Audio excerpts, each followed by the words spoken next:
Now, everybody, my name is Elliot Axelman. I go by Alu. I live in Hooksett. Thanks for the invite. I assume we're all sick of corona fascism, so I won't even talk that much about corona fascism or dictator Biden.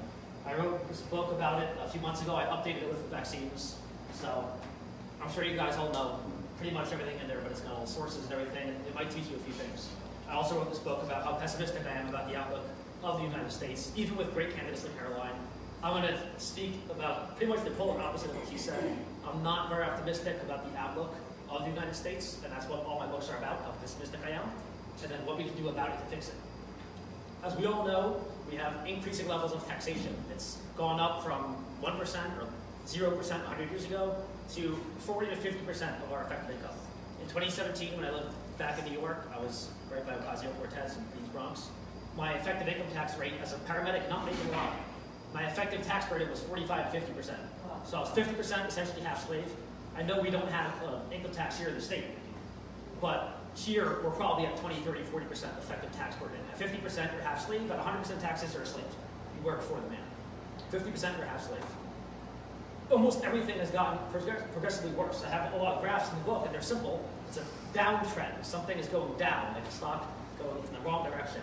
We have increasing levels of gun control, taxes, loss of privacy, politicians going back decades selling us out to China. It's becoming more and more clear to everyone that Xi Jinping and a few other oligarchs probably own a good portion of DC, including our big companies, universities. They're involved in a weird relationship with Facebook and Twitter probably, and they probably own Google. And Biden is all too happy to sell us out to China at every chance. It is involved with Russia and Ukraine and Mongolia and all that.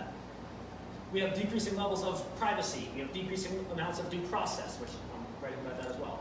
Almost everything is getting progressively worse and worse and worse. For years, I've been doing this for a few years now, and a lot of my friends back home in New York and here think that all we can do, I'm sorry Caroline, but all we can do is elect good people to Congress and we're going to fix it. I'm so pessimistic about that because I've seen a lot of congressional races with good candidates either not winning in primaries, not winning in generals, or winning and eventually becoming corrupted. We all know of a lot of congressmen, 99.9% who are great going in after 5 years are either gone because they're too good and don't want to be corrupted, or they're beat. As we know, the establishment wants to beat the good candidates. So if you're really good, you'll be ineffective. For instance, Thomas Massey has not passed any bills. He has great bills, but they don't pass, right? He proposes a bill to get rid of the education department every year, but it never gets any other support. So, yeah. So you could be good but not effective, or effective but not a good principled probably person. So I don't think elections are going to be the way to restore total freedom in America back in 1776.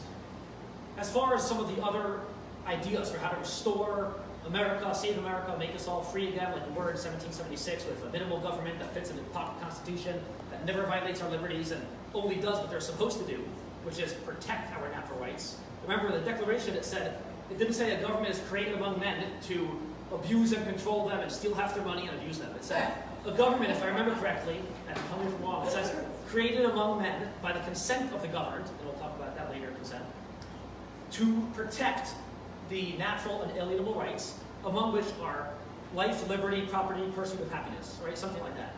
So they're there to protect our rights.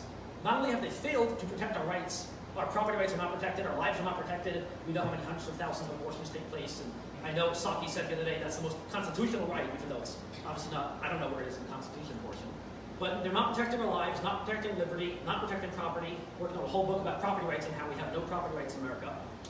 Not only do they not protect it, they are the greatest violators. They are the ones who, think about it, who is it who takes away our liberty and our property rights, our pursuit of happiness? I'm not happy and I don't have property rights because of the government. So they exist for one reason, to protect our rights, and they do the whole opposite. If you hire me as a bodyguard and I don't protect you and I also beat you up, it's literally the polar opposite of my job. You fire me, right? So we are well within our rights to fight the whole federal government, probably all government on all levels. A lot of people think that we can do things like a convention of states. And when I first heard about the idea a few years ago, I was on board. I signed up to be a precinct captain.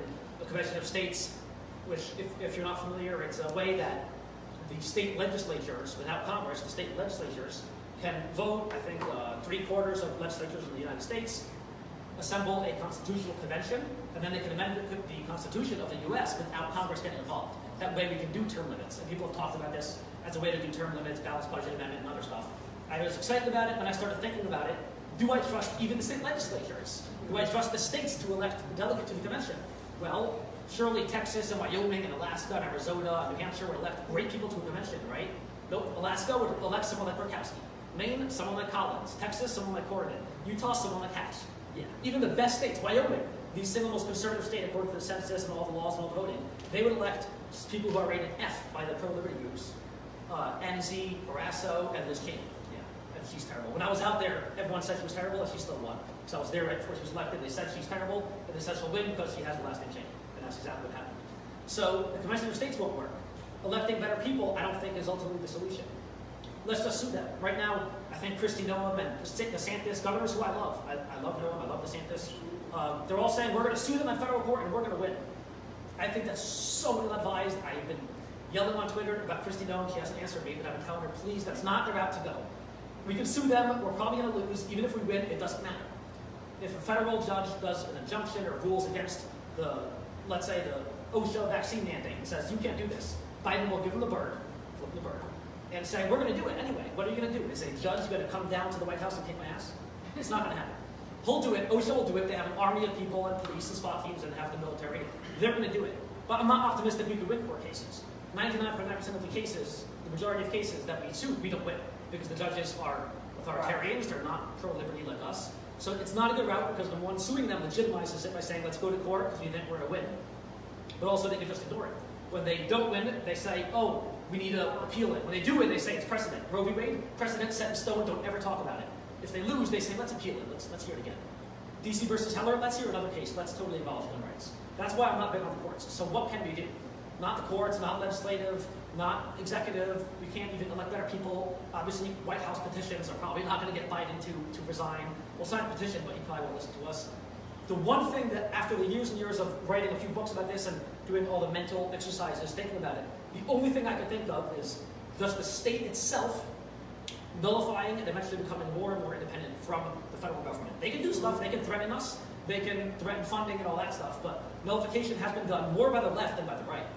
California, Oregon, Washington, New York has been nullifying cannabis laws, immigration laws, and a few other federal laws for decades. Trump threatened to cut funding if they don't cooperate with ICE. I don't think he ever actually did that, but he did threaten it. But they've been nullifying federal laws, saying that's a federal law, screw you, we will not respect it here. Cannabis is Schedule 1, 100% illegal. Screw you, cannabis is 100% legal in California. And regardless of how you feel about the issue, I lean more towards letting people take substances. But however you feel, it's been done. So there is precedent. California's done it. I think 20, 30 states have nullified cannabis laws, right?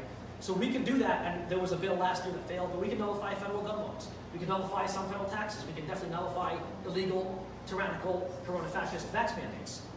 We can nullify these things. Now, it's not all sunshine and rainbows. Realistically, I thought about this. What's the next step? If we start nullifying federal laws, like other states have done, and like we might do this session, the federal government will get upset. Biden and his handlers, who pull the strings, will get upset at us. They're going to threaten us, they're going to sue us, the judge will rule against us, and then depending if we have a strong governor, which we don't now, hopefully someday we'll have a strong governor, maybe the governor will say, screw your federal judges, screw Biden, screw OSHA, we're not listening to your ruling. What the feds can do that can hurt us is they can cut funding. Most people don't know this, but the federal government, of our state budget of $6 billion, around half, or more than half, comes technically from DC, around $3 billion. That comes in the form of grants. Every year they give us a few $100 million or $1 billion for the HHS, from the federal HHS to ours, from the federal DOT to our state DOT, from federal their Homeland Security to our state police and local police departments. They give us grants every year, meaning we're dependent upon them. It's like a mother feeding a baby, they're dependent on them. So we need to listen to them. If they say, if you don't do this, or if you nullify federal gun laws, we're going to cut all of our DOT and police grants to you, we'll have a $2 billion shortfall and we'll have to increase taxes. The next step, if they won't give us our money back that we gave them in the first place, because it all comes from taxation, if they don't give us our money back that they took, the next step, if we have the spine, is to stop paying the federal income tax. Because they're going to steal it from us, use it as extortion, and give it back only if we listen and implement the laws they want. They've done this with speed limits and other stuff. They've tried to coerce us and give us a few $1 million to pass seatbelt laws, which thank God we haven't done yet, but they want to bribe us with their own money. They steal it, so I'll steal your money and say I'll give you back most of it if you do what I want you to do, which is coercion or extortion or threats, blackmail. So that's ultimately how I see it playing out. Ultimately, we're going to need people in our state legislature and a governor who has a tremendous spine, maybe like DeSantis, who's the only one I can imagine really being that tough right now, but that's the kind of person we need. I think that's the only route. in which we can get liberty going forward in New Hampshire. I've been working on Saving America, I'm saving DC and going to DC, and I love bomb throwers going to DC. If you're like another Massey, all for it, because we need a few of the bomb throwers there for sure. Ultimately, unless we have like 435 of them and a totally new president, and we can abolish all the federal agencies and the billions and millions of federal workers, I'm not going to start being optimistic unless we can do all of those things. And maybe cut the federal budget from like 5 trillion, sorry, it's like 15 trillion a year now, maybe cut it down to like a few bucks. So that's what I think should be the takeaway. We need to start focusing on state nullification bills and really start threatening full-on state independence from DC, because that's the only thing we can do. I think of it as an abusive relationship. People say you can't nullify federal law, you can't ignore them, you can't leave them. It's illegal. Number one, it's not illegal. Number two, if the Constitution were a contract, they say we're all in one union forever, it's eternal. The one most fundamental rule in contract law throughout the entire universe is what? If one side violates it, the other side can void the contract and leave. The Constitution's a contract. Has the federal government, has one party violated it? Hell yeah, they have. Like a billion times. They've violated all of our Bill of Rights, and they do so increasingly every day. So if it's, insofar as it's a contract, they have voided it by violating it and abusing us. But regardless of that, they've been abusing us. They abuse our property rights, they abuse our natural rights, now they're abusing our medical freedom rights. We can leave, it's not only about legality. I'm sure a federal judge will say it's not legal, I don't care. If someone is beating their wife to death, and he says, well, it's not legal to leave, he doesn't care. He doesn't appeal to his authority in asking to leave. They just leave. You're allowed to run away. We're being abused. So I think ultimately nullification and independence from DC is the only thing we can do, and then the only thing they can do is cut funding, and we can deal with that by not giving them taxes in the first place. I'd love to take questions. You need to take a breath.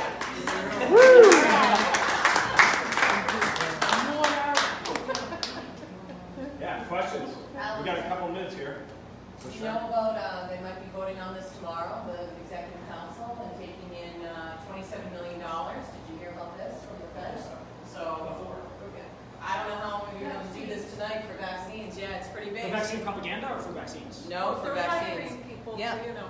DHHS is going to seek an additional $27 million from the feds to continue pushing folks to get this vaccine. Can we sue DHHS? Yeah, that's the So propaganda. this is like for tomorrow. So we have this big rally, and so I didn't know if you knew about it, but I mean, everybody in New Hampshire should know about it after what happened today. Yep, and again, a lot of corona fascism, even as I say in the book, a lot of that, people think Sununu was becoming a dictator or abusing us, and sure he was, but a lot of that was because of DC, was giving him money. Yeah. And essentially, the worse your state looks, the more emergency funding they were getting in all those relief bills. So if your state looks like, so if Sununu was telling Trump, and then Biden eventually, but a year ago, if he was telling Trump, our state is dying, we're all dropping like fleas, we're terrible, our hospitals are full, it was a lie. But he was saying that, so it looks bad, so he got millions or billions from the feds.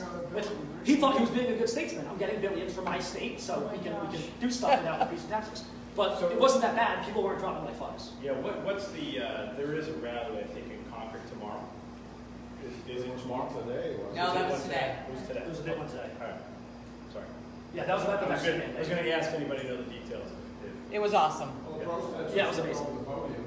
I'm sorry? The protesters still over the podium. Okay. Is Sununu actually one of the governors who's on the list of, like, DeSantis? Is he suing?